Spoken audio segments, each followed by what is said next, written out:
Tak terasa Kabupaten Bekasi pada 15 Agustus 2023 telah berusia 73 tahun. Berdiri hanya berselang 5 tahun setelah kemerdekaan Republik Indonesia sejak 17 Agustus 1945. Perayaan ulang tahunnya pun hanya berselang 2 hari sebelum HUT kemerdekaan Republik Indonesia. Bekasi melewati sejarah panjang, bahkan kerajaan tertua di Pulau Jawa, yaitu Tarumanegara, berada di Bekasi. Lalu, pernah menjadi persinggahan bala tentara Kerajaan Mataram saat akan menyerang Batavia. Pada era kolonial Belanda, menjadi pusat perkebunan yang besar. Hingga pada era awal proklamasi kemerdekaan, Bekasi menjadi kawasan garis demarkasi antara Negara Kesatuan Republik Indonesia dengan Batavia yang dikuasai sekutu. Lalu, pada era pembangunan, Bekasi menjelma menjadi kawasan industri terbesar di ASEAN. Dengan predikat yang disandang itu, mau kemana Kabupaten Bekasi ke depan? Apakah Kabupaten Bekasi telah mampu mensejahterakan seluruh penduduknya? Kita ikuti penjelasan penjabat Bupati Bekasi, Dr. Haji Dani Ramdan MT, dalam program Bicara di Antara Megapolitan bersama host Saldi Suryanata.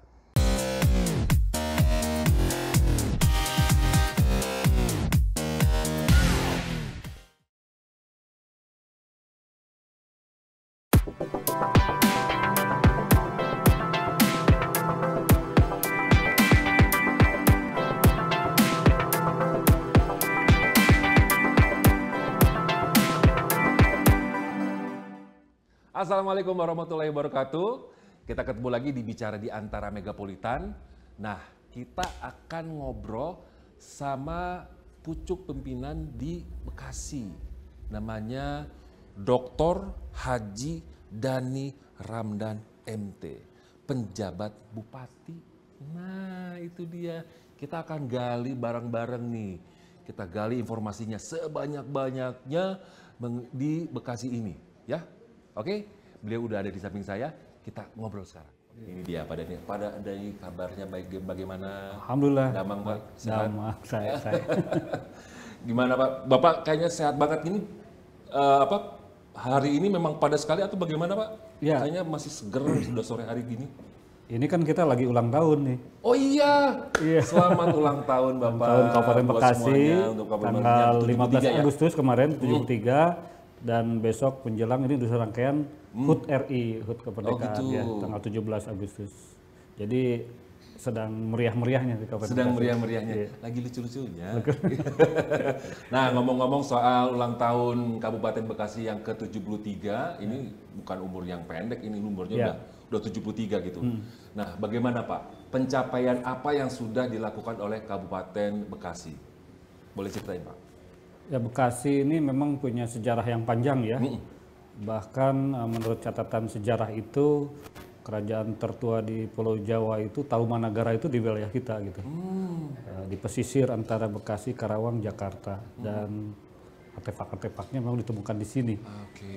Setelah itu juga pernah menjadi persinggahan untuk serangan tentara Mataram yang akan menyerang merebut Batavia. Sehingga di sini banyak juga orang Jawa yang tidak balik lagi ke Mataram. Lalu selama masa kolonial juga menjadi pusat perkebunan yang besar, tanah-tanah afdeling, dan di era proklamasi kemerdekaan, perebutan kemerdekaan ini juga merupakan garis demarkasi antara wilayah NKRI dengan Batavia yang dikuasai sekutu Jakarta. Jadi peperangan memperebutkan tapal batas itu ada di sini, dan memasuki era pembangunan, Kabupaten Bekasi menjelma menjadi kawasan industri terbesar di Asia Tenggara. Wow, keren. Seperti itu kira-kira singkatnya gitu. Tadi kan saya lewat sini nih Pak, sebelum masuk ke sini. Tuh ada juga tuh yang lahan gede banget tuh. Kayaknya belum selesai tuh. GIIC itu termasuk?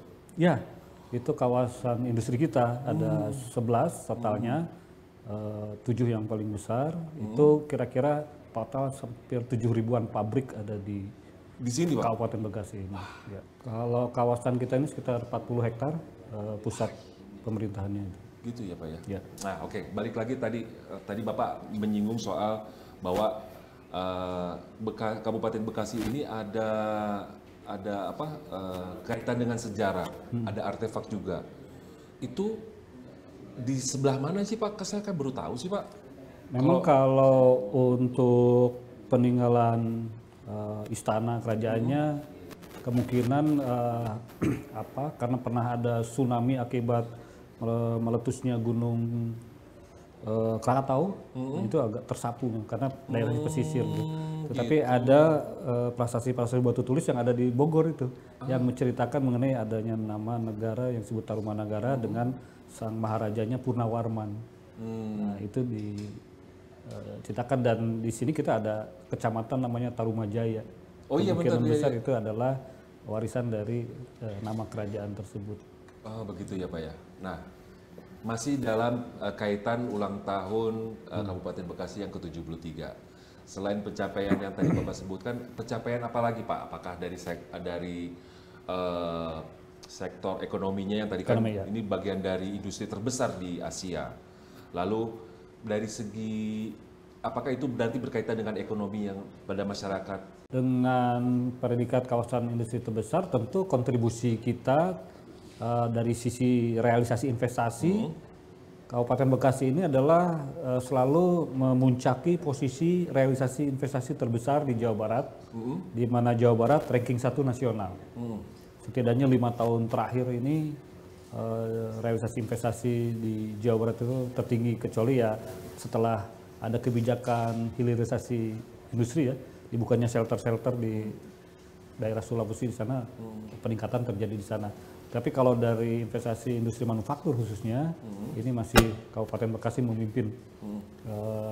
Sehingga dampaknya apa? Devisa pada negara tentunya, dan juga regional ya. Jadi bisa kita lihat di sini kontribusi kita untuk menghasilkan produk-produk terutama otomotif, kemudian alat berat, ada juga sebagian tekstil, kemudian makanan minuman ini memang terpusat di Kabupaten Bekasi. Oke. Nah, itu yang berkaitan dengan industri dengan skala yang besar. Bagaimana dengan usaha yang menengah, yang UMKM? Ya, tentu untuk mendukung berjalannya industri besar itu ada support dari berbagai industri kecil, karena katakanlah mereka butuh catering, ya seragam dan sebagainya, layanan kebersihan, keamanan, dan juga support-support sistem lainnya, termasuk spare part dari industri besar itu juga banyak yang diantaranya dilakukan di skala-skala industri kecil. Jadi kita juga mempunyai keuntungan dari situ gitu. Jadi banyak lapangan-lapangan usaha di Kabupaten Bekasi ini terkait dengan kehadiran pabrik-pabrik tersebut, termasuk kos-kosan, warung-warung makan dan sebagainya gitu. Nah, dampak berikutnya memang selain investasi besar, kedatangan pencari kerjanya juga memang berlimpah di sini gitu. Jadi di samping kita punya angkatan kerja dari lulusan-lulusan sekolah di sini, pencari kerja di luar daerah juga memang cukup besar. Jadi memang dampak dari pandemi ini mau tidak mau cukup berpengaruh ya, karena industri manufaktur itu yang paling sensitif di antara industri-industri lainnya. Jadi ketika terjadi pandemi memang ada penurunan produktivitas. Dampaknya adalah sebagian pegawai dirumahkan, ataupun mungkin tidak ada kenaikan upah, tidak ada rekrutmen pegawai baru, sementara lulusan terus tidak berhenti, maka ada kenaikan angka pengangguran. Di sisi lain, selama 2 tahun COVID kita juga masalah pembangunan infrastruktur, jalan, penerangan, jalan umum dan sebagainya, termasuk penanganan banjir agak tersendat. Sehingga ini berpadu, pengangguran, jalan rusak, penerangan jalan umum terbatas, maka itu menimbulkan tingkat kriminalitas, karena kan kebanyakan kriminalitas di sini ini begal ya. Jadi merebut kekerasan dengan senjata ataupun merebut motor biasanya yang diambil, ataupun barang berharga lainnya di tengah jalan yang sepi dan gelap. Nah, itu. Makanya sekarang kita sangat fokus untuk perbaikan jalan dan penerangan jalan umum. Oh begitu ya Pak ya? Ya. Oke, Pak mau nanya Pak, ini saya agak penasaran. Pak, MT-nya apa sih Pak? MT? Apa? Makan tahu kali ya? Makan tempe. Nggak ada Pak. Magister Teknik. Magister Teknik. Ya. Memang Bapak lulusan S2-nya saya Magister Perencanaan Kota dan Daerah dari UGM. Oh berarti S1-nya juga teknik? Bukan, dari IPDN saya. Lah, gimana Bapak mengol gitu Pak? Ya, namanya di Pemda itu harus bisa apapun kan gitu. Oh, gitu. Dan beasiswa yang tersedianya waktu saya akan lanjutkan S2 itu ternyata dari Kementerian Pekerjaan Umum. Ada tawaran nih perencanaan kota yang bisa juga diakses oleh sarjana pemerintahan, sarjana teknik, sarjana sosial. Ya udah saya daftar. Keren ya. Gitu. Jadi S2-nya untuk Perencanaan kota dan daerah. Pantas. Semuanya lihat enak dipandang, Pak. Jadi pas masuk rapi gitu, tertata, Ya. blok-bloknya gitu ya. Cuman tadi pas kita mau sampai itu ada pembangunan juga ya. Kita kan bisa lurus tapi belokin kiri dulu, baru putar balik. Oh iya, Itu pembangunan apa sih, Pak? bikin flyover. Oh, flyover. Karena kalau pagi itu begitu keluar tol, pintu tol itu langsung stuck gitu karena terlalu dekat kan ininya persimpangan jalannya. Jadi kita bangun flyover biar. Makanya dibuat flyover untuk ngekat macet Ya. panjangnya itu, Pak ya. Oke. Nah, di Kabupaten Bekasi, Pak, saya dengar akan dibangun Movie Land. Oh, sudah. Sudah? Sudah. Tolong ceritain, Pak. Ya itu memang Ini kan berkaitan dengan industri kreatif, Pak, Iya, ya, iya. Pak ya? Prakarsa Jababeka. Jadi di Oke. Jababeka itu selain kawasan industri juga ada hunian ya, estate yang baik perumahan, tapak maupun apartemen.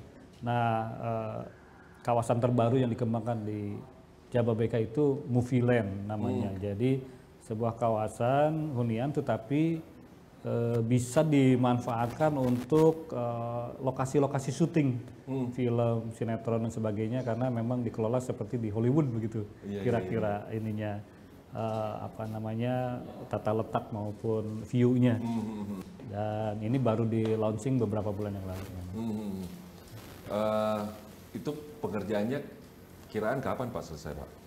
Sebenarnya itu untuk tahap satunya sudah mulai dipasarkan, jual dan sudah terbuka bagi rumah produksi. Kalau misalnya akan memanfaatkan itu bisa sudah. Keren ya Bekasi, Kabupaten Bekasi punya Movie Land.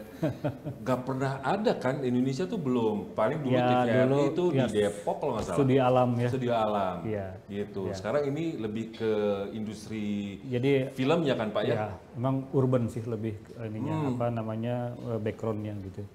Oke. Oke, Pak. Balik lagi ke ulang tahun ke-73 Kabupaten Bekasi. Ah, betul nih gue ngomong ini. Nah, mengenai revolusi mental kan kalau nggak salah Kabupaten Bekasi mendapatkan penghargaan tentang revolusi mental. Ya. Tahun kemarin, Pak, kalau nggak salah tadi Bapak bilang. Itu gimana, Pak?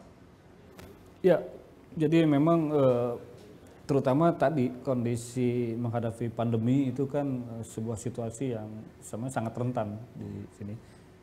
Dan perlu ada perubahan perilaku waktu itu menyangkut protokol kesehatan di satu sisi, tapi di sisi lain produktivitas harus tetap berjalan kan, karena banyak pabrik-pabrik di sini itu orientasi ekspor, jadi nggak boleh kita berhentikan produksinya. Nah, disitulah upaya kami bagaimana secara cepat merubah perilaku masyarakat tetap produktif meskipun banyak barrier pada saat itu. Nah, itu ternyata dinilai sebagai sebuah prestasi lah ya, karena walaupun ada penurunan tapi tidak terlalu parah dan pemulihannya juga cepat Kabupaten Bekasi itu. Itu yang pertama. Yang kedua juga menyangkut aspek harmonisasi kehidupan karena Bekasi ini ya semakin majemuk ya, semakin beragam. Tadi dengan ada industri itu ya berbagai suku bangsa hadir, bahkan kebangsaan ras, ada di bangsa-bangsa lain juga di sini, dan itu tentu membutuhkan sikap mental yang lebih terbuka, toleran, begitu. Demikian juga dari sisi kehidupan beragamanya, karena itu juga potensi-potensi konflik beragama cukup tinggi di sini. Nah, lalu kami mengembangkan upaya-upaya moderasi beragama supaya dari masyarakat Bekasi itu sangat religius, jadi terutama yang Muslim. Tapi saya kira masyarakat Katoliknya, Hindunya juga sama gitu, punya militansi yang cukup kuat lah dari sisi keagamaan. Tapi kita bisa padukan itu semua untuk hidup bersama, berdampingan, sehingga relatif aman sepanjang COVID sampai hari ini. Terus yang ketiga adalah tantangannya perburuhan, karena dampak dari kawasan Indonesia besar tentu buruhnya juga punya kekuatan yang besar. Nah, kami dinilai bisa mengelola itu semua sehingga dalam beberapa tahun terakhir tetap kondusif. Karena pernah satu masa buruhnya menutup jalan tol. Oh gitu. Di sini. Gitu ya Pak ya. Tapi setelah itu kami belajar membangun hubungan industrial Pancasila yang lebih baik lagi dan alhamdulillah sejauh ini bisa membangun sebuah kondusivitas yang lebih baik. Oke. Saya mau ada yang ditanyain lagi Pak mengenai penanganan soal korupsi di Kabupaten Bekasi ini. Tapi jangan kemana-mana dulu ya, kita akan balik lagi setelah break berikut ini.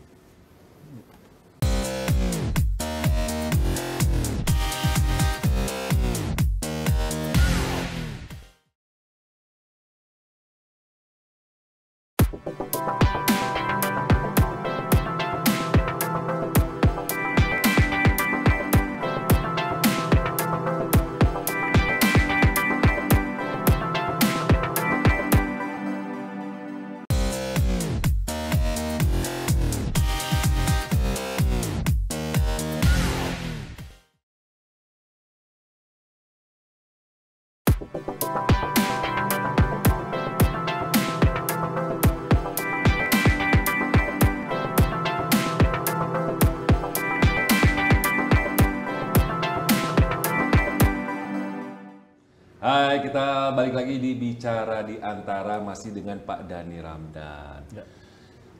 Pak, tadi itu sebelum kita break saya sempat nanya mengenai korupsi. Nah, berkaitan dengan penghargaan yang kemarin diterima oleh Kabupaten Bekasi mengenai revolusi mental, itu bagaimana Pak pencapaian untuk mengenai kinerja Pemkab Bekasi, lalu penanganan mengenai korupsi, lalu sama penerapan satuan pengawasan internal Pak?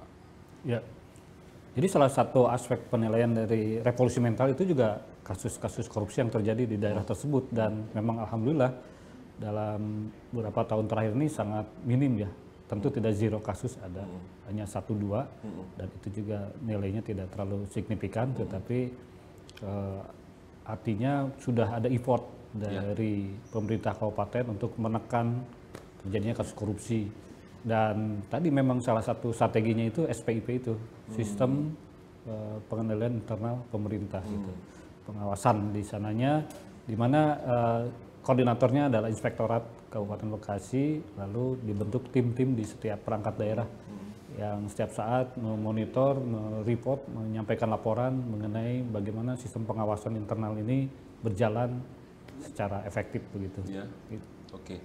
Terus ini Pak, sejauh mana tentang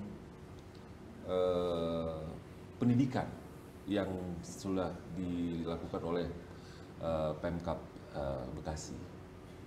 Memang dengan undang-undang terbaru pemerintahan daerah itu, kewenangan pemerintah kabupaten itu fokusnya ada di pendidikan dasar, mulai dari PAUD, SD sampai SMP. Begitu jenjang SMA, SMK itu ada di provinsi. Nah, oleh karena itu kita fokus bagaimana pendidikan dasar ini bisa menjadi fondasi bagi generasi yang akan datang mencapai kompetensi-kompetensi yang memang sesuai dengan zamannya. Nah, upaya-upaya kita tentu di samping aspek sarana prasarananya yang semakin diperbaiki, tenaga pendidikannya, dan juga kualitas dari hasil belajarnya.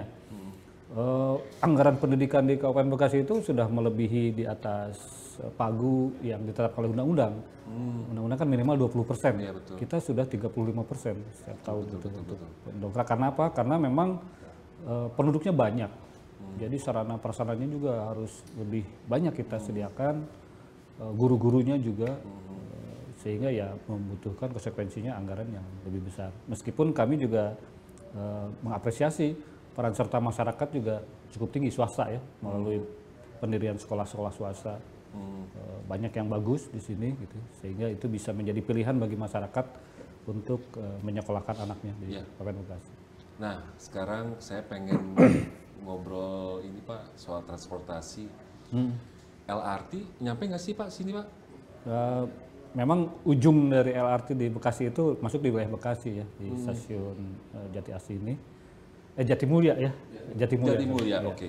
Jatimulya, dan rencananya itu kan tahap 1 ya. Oke. Tahap 2-nya mulai awal tahun ini juga Oke. akan dikembangkan sampai ke Cikarang ini gitu. Oke. Nah, untuk sementara ini kita menyediakan feeder gitu. Jadi intermoda supaya dari Jatimulya itu bisa ke Cikarang, bisa ke Cibitung, Tambun, dan juga Sukatani sampai ke utara sana melalui angkutan terintegrasi bis gitu. Dan ini sedang kita rintis persiapannya, mudah-mudahan dalam tahun ini atau selambat-lamanya awal tahun depan kita Yang kembangkan. pasti sedang dikonsep Pak ya? Ya. Dan itu semua terintegrasi ya Pak ya semuanya? Terintegrasi. Nah, bagaimana dengan kereta api cepat Pak? Ini melintas sini juga nggak sih Pak? Ya, betul nih, persis di kawasan kita ini kereta api cepat. Memang stasiunnya masuk wilayah Karawang.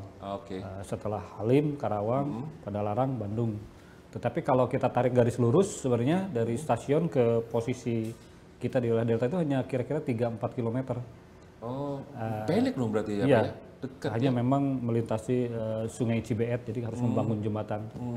Tapi sudah ada kesiapan dari kawasan Delta ini untuk membangun akses tersebut, karena tentu akan berdampak pada peningkatan value ya dari kawasan ini, sehingga kita membantu dari sisi perizinan dan perencanaan tata ruang. Gitu. Kalau nggak salah punya tagline baru ya Kabupaten Bekasi, makin berani. Iya. Sat! Iya, Kenapa Pak nggak ngambil tagline itu Pak? sebenarnya ini ceritanya ada 2 episode. Jadi saya tuh Udah kayak drakor. Saya ini penjabat bupati, jadi bukan bupati hasil pilkada. Waktu itu diturunkan pada kondisi puncak pandemi di mana bupati definitif juga wafat karena COVID. Jadi masuk ke sini dengan tugas utama adalah berantas pandemi. Jadi muncullah tagline berani. Berani. Bekasi berantas pandemi. Gitu. Berani. Udah selesai pandemi, ada bupati definitif akhirnya dipilih DPRD.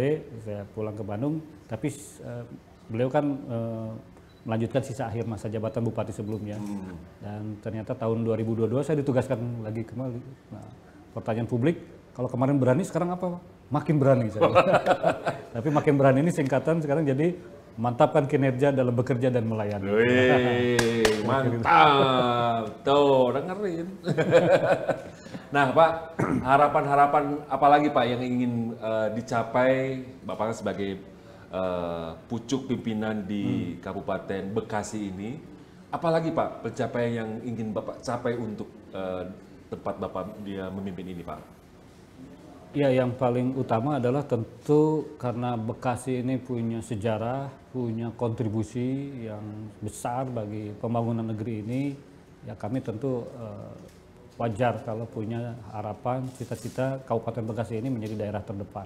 Ya. Apalagi beberapa wilayahnya berbatasan langsung dengan ibu kota negara. Ya. Walaupun akan pindah ke IKN, tapi kan Bapak nggak ikut kan? Kayaknya di sini aja deh. Nah itu artinya memang kalau di sisi kawasan seperti ini karena kontribusi swasta juga besar. Tadi tata letak kotanya, pemukiman, jalan sudah memadai. Tapi di belakang itu masih banyak PR kami. Jadi di daerah-daerah pedesaannya, di daerah-daerah pertaniannya ini masih banyak infrastruktur yang harus kami kembangkan. Itulah yang jadi bagaimana ketimpangan ini bisa semakin tipis. Caranya ya tentu alokasikan anggaran-anggaran itu supaya lebih tepat pada sasaran, pada fokus-fokus yang bisa mendongkrak kesejahteraan masyarakat itu bisa lebih cepat gitu. Ya tadi pendidikan supaya daya saing SDM-nya meningkat, kesehatan juga supaya produktivitasnya tinggi, lalu juga aspek-aspek ekonomi karena kuncinya di sana.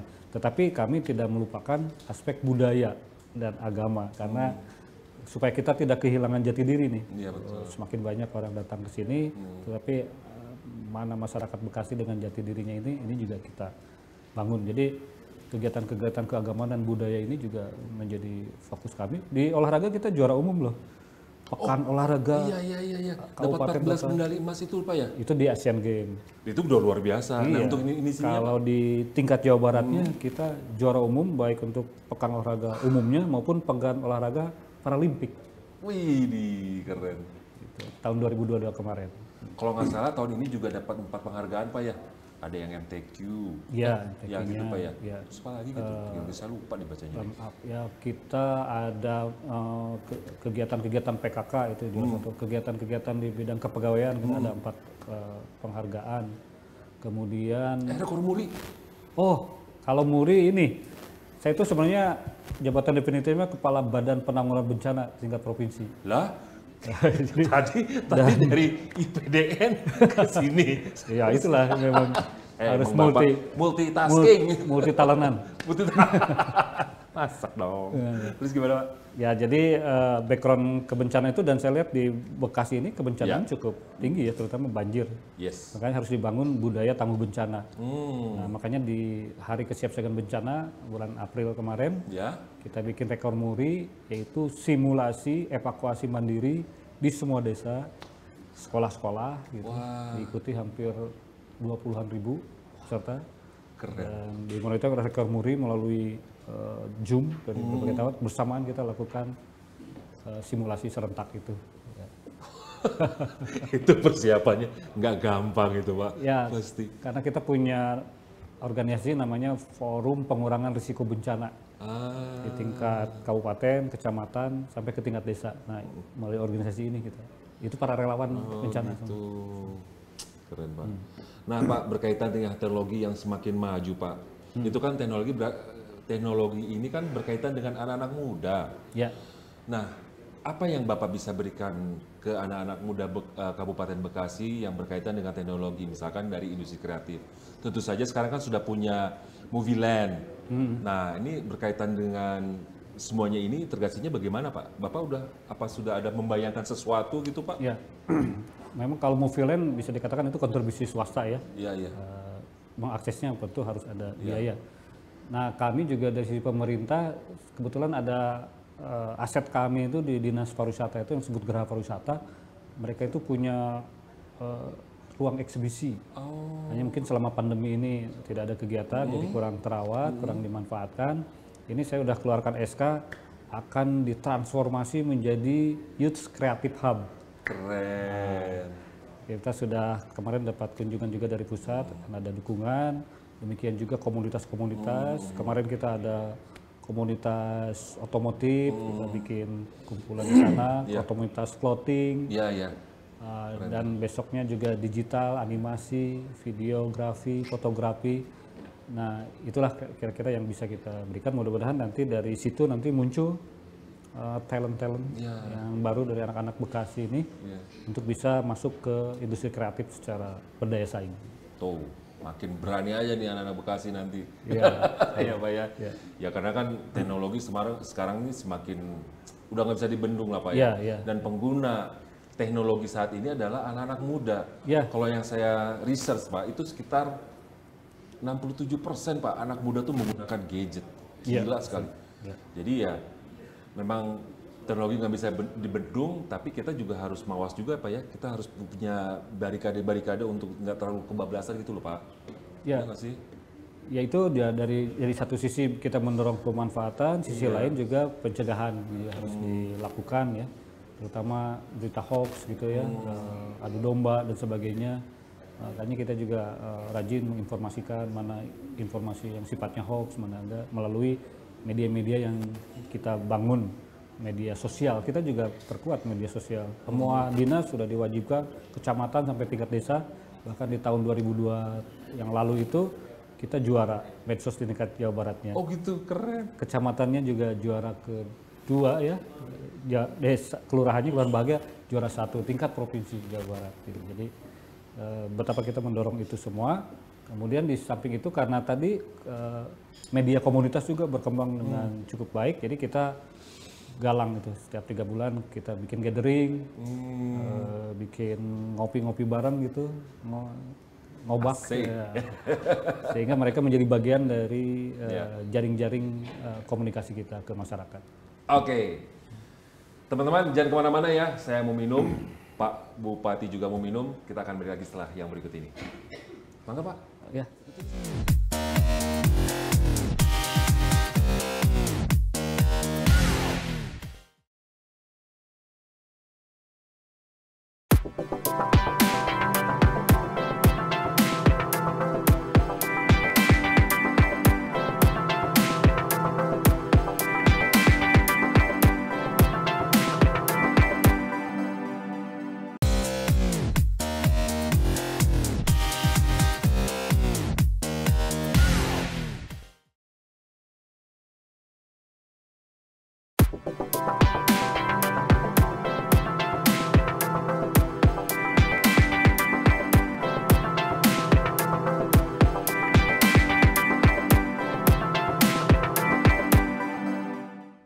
Oke, kita balik lagi di Bicara di Antara Mega Perkasa dan masih bersama Bapak Dr. Haji Dhani Ramdan MT.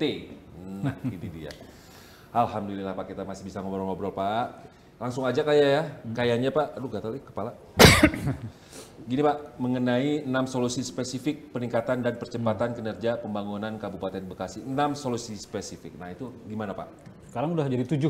Loh, 7? 7 nambah lagi. Oh gitu. Persoalan banyak, tapi kita coba cari yang paling spesifik yang kira-kira bisa mengakselerasi pembangunan Jawa Barat. Bekasi. Ini memang kerjasama dengan tim dari ITB. Hasil kajian mereka, mereka menawarkan ada 7. Yang pertama peningkatan kapasitas SDM kita, baik aparat maupun masyarakat. Kan memang sebelum ini relatif jarang kita menyediakan beasiswa untuk ke S2, S3. Ya mereka sekolah sendiri, nyari sendiri. Nah sekarang melalui program ini kita mensinergikan program-program beasiswa pemerintah daerah dengan pemerintah pusat, bahkan luar negeri gitu. Dan kita siapkan ininya. Iya, karena kan masyarakatnya udah semakin maju, jadi aparaturnya juga harus menyesuaikan lah gitu. Jadi benar-benar disiapkan Pak ya untuk beasiswa untuk artinya yang kita siapkan itu adalah kesiapan mereka dalam mengikuti tes, menyusun proposal penelitian, wawancara dan sebagainya sehingga akan punya akses yang lebih besar terhadap semua tawaran beasiswa yang ada di dunia ini gitu. Kan banyak penyedia beasiswa itu. Makin berani. Makin berani. Nah, Pak, mengenai pendirian perguruan tinggi di Kabupaten Bekasi, ini bagaimana Pak? Nah, kalau itu atau nanti ITB ada buka cabang di sini, Pak? Sebenarnya sempat dirintis kan, ada di sini ada ITSB, Institut Teknologi Sains Bekasi sini. Tapi belum berkembang cukup jauh dan harapan masyarakat inginnya ada perguruan tinggi negeri sini, karena kabupaten yang besar gitu, belum berdiri sini perguruan tinggi negeri, kebanyakan ya swasta. Nah, ini kayaknya kita rintis melalui 7 solusi spesifik. Nah, terus ini Pak tentang pengembangan dan valuasi koridor industri Bekasi Cikarang itu tuh gimana sih Pak? Ya sekarang memang kita udah mulai ada disebut pesaing ataupun apa, karena ada kawasan-kawasan industri baru kan. Di Jawa Tengah, Kendal dan sebagainya. Di Jawa Barat sendiri ada Patimban kan yang dibuka dengan Kertajati. Patimban itu ada pelabuhan, di Kertajati ada airport baru, sehingga dia membentuk segitiga emas Rebana namanya. Cirebon, Patimban, Kertajati. Nah ini kalau Cikarang tidak di-up, tidak di value lagi, ini kan bisa tertinggal. Investor nanti akan ke sana. Makanya kita lakukan program itu. Ini saya nomor 4 nih agak pengen nanya juga nih. Program CSR rupiah 0. Kalau pegang itu gimana sih Pak? Ya jadi 0? Ya 0 itu ke Pemdanya. Oh? Karena nanti perusahaan selama ini juga yang namanya CSR itu kita tidak terima duitnya. Langsung perusahaannya yang menjalankan. Tetapi gimana caranya sinkron dengan arahan kita ataupun prioritas kita. Itu maksudnya. 0, gitu maksudnya. Nah ini ada lagi nih yang nomor 5 itu aplikasi teknososial dan tata kelola sampah di Kabupaten Bekasi. Nah itu gimana Pak? Ya, jadi sampah kita ini produksi per harinya itu mencapai 2.800 ton per hari. Wow, besar. Yang baru bisa kita olah, angkut itu 600 ton. Jadi lebih banyak yang masih dikelola masing-masing oleh masyarakat. Nah, bagaimana agar pengelolaan itu ramah lingkungan, sesuai dengan kaidah, maka kita bikin teknososial itu. Artinya mereka bisa mengolah secara lebih baik dan berdaya guna gitu, misalnya jadi pupuk, jadi maggot dan sebagainya. Nah, termasuk bank sampah di setiap RW. Iya. Ada juga seperti itu Pak ya? Apakah nanti akan diintegrasikan Pak mengenai pengelolaan sampah ini atau bagaimana Pak? Ya, jadi selama ini kan kita hanya mengandalkan TPA, semua sampah seolah bisa terangkut ke sana. Berapa biaya pengangkutannya, biaya pengelolaan TPA-nya. Nah, ini sedang kita rubah menjadi sampah harus habis di sumbernya, kira-kira gitu paradigmanya. Makanya istilahnya teknososial. Jadi masyarakat tidak hanya berpikir sampah dibuang, selesai. Sampah diolah. Apalagi yang organik itu bisa diolah di rumah masing-masing. Nah, yang anorganiknya, nah itu bisa kelola kita secara komunal. Iya, agak berat juga ya merubah mindset masyarakat Pak ya. Memang itu tantangan berat, tapi ya harus kita lakukan. Gitu ya. Nah, yang nomor 6 ini lucu nih, nir banjir bukan? Kok nir itu apa sih Pak? Nir itu nggak ada. Oh nggak ada. Nggak ada banjir. Aya di nir laba misalnya kan ada organisasi nir laba. Nir laba iya. Dia nggak nyari laba, jadi dia lebih ke sosial gitu. Oh, nah, itu maksudnya. Nir banjir. Jadi bagaimana? Karena gini, banjir di Kabupaten Bekasi itu kebanyakan banjir genangan akibat kawasan penyerapan udah semakin daerah semakin kecil karena terbangun, sementara sistem drainase belum terintegrasi secara menyeluruh. Nah, makanya kita kalau harus membangun sistem drainase yang total, itu berapa triliun yang harus kita siapkan. Makanya ada pendekatan zero artificial runoff. Runoff, air yang mengalir di permukaan tanah itu harus dinolkan, zero. Caranya bisa berbagai cara, sumur resapan, ataupun kolam-kolam retensi, atau dirapikan itunya drainasenya, atau drainasenya ya. Kalau misalnya dia memang dekat ke saluran sungai dan seterusnya, mungkin sistem drainase ya kita kembangkan. Tapi kalau jauh daerahnya rendah ya kita bikin sistem resapan air. Oke. Nah, ini baru 6, tadi katanya 7 Pak. Yang ke-7 apa Pak? Wisata industri. Wisata industri, emang bisa? Bisa, karena memang Kabupaten Bekasi kalau wisata alamnya terbatas lah ya, tidak. Nah, ini wisata industrinya kayak gimana Pak? Wisata industri kan kita pabrik-pabrik ini bisa jadi objek wisata. Oh, belum nyoba ya? Belum. Udah, sekarang memang baru sekitar 20-an pabrik yang sudah menyiapkan. Jadi di dalam pabrik itu ada jalurnya, ada koridor-koridor yang bisa dimasuki oleh pengunjung. Jadi kita bisa lihat prosesnya. Betul, gitu. Wah, melihat lucu ya. Mobil dibuat seperti apa, ada pabrik es krim, pabrik gitu. roti, itu mereka lihat dari dalam, pulangnya bisa belanja. Mau dong ngeliput Pak? Boleh? Bener Pak? Boleh, nanti kita bikin liputan khusus ya, karena kita juga lagi butuh promosi. Dengerin tuh, Pak Dani udah kasih izin. Jadi itu Pak, kawasan pariwisata industri. Berarti sudah yang bergabung udah berapa Pak? Sementara ini baru 20-an perusahaan, karena memang kan tidak disiapkan dari awal ya mereka, jadi harus ya terutama yang siap. Tapi ke depan akan kita tata sebaiknya, mungkin kalau memang belum tersedia koridor, paling tidak ada layar besar gitu yang bisa melihat di factory outletnya gitu. Lalu ini memang ada 2 segmen nih. Segmen yang awal ini yang banyak diminati itu untuk segmen pelajar dan mahasiswa. Untuk studi tour. Banyak kita menyasar ini sekolah-sekolah Bekasi dan sekelilingnya bahkan sampai se-Jawa, Sumatera. Sering kan studi tournya tuh ke Ancol, ke Taman Mini, tambah dong 1 hari ke Cikarang. Jadi betul-betul ada studi tournya. Kalau ke Ancol kan turnya aja. Tapi kalau di sini ada studinya gitu kan. Bisa melihat proses produksi. Itu segmen pertama. Segmen kedua ya para pebisnis gitu, buyers dan sebagainya. Sebelum mereka cari barang-barang yang dibutuhkan, kita bikin turnya gitu, trip untuk melihat bagaimana produksi-produksi bisa kita bandingkan. Nah, ini juga. Itu gimana? Idenya dari mana Pak? Sebenarnya udah lama di sini, gitu. Cuman karena ya kendala pandemi lah dan sebagainya. Nah, sekarang kita genjot untuk bisa mimpi jadi kenyataan. Gitu. Keren beneran, keren. Saya sebenarnya pengen banget tahu gitu Pak. Bikin mobil tuh gimana sih? Atau bikin es krim gimana, atau pengen tahu gitu prosesnya gimana. Sekarang nih ada Bekasi paketnya, kasih jadi buka aja website Dinas Pariwisata. Baru mau nanya, kemana Pak kita bisa kontak? Ya, Jadi buka website pariwisata, di situ ada menu wisata industri. Tapi tentu kita juga sediakan wisata-wisata alamnya, museum. Bayar nggak Pak? Ya ada lah. Karena kan ya kita juga menghidupkan travel agent lokal ya, untuk betul. guide-nya, untuk sewa busnya, dan nanti ada juga kuliner khas Bekasinya di ujungnya. Gitu. Jadi sektor yang lain jadi terbawa gitu, bukan hanya pabriknya aja yang terlibat. Jadi ada hulu ke hilirnya dapat gitu ya. Gitu. Keren nih.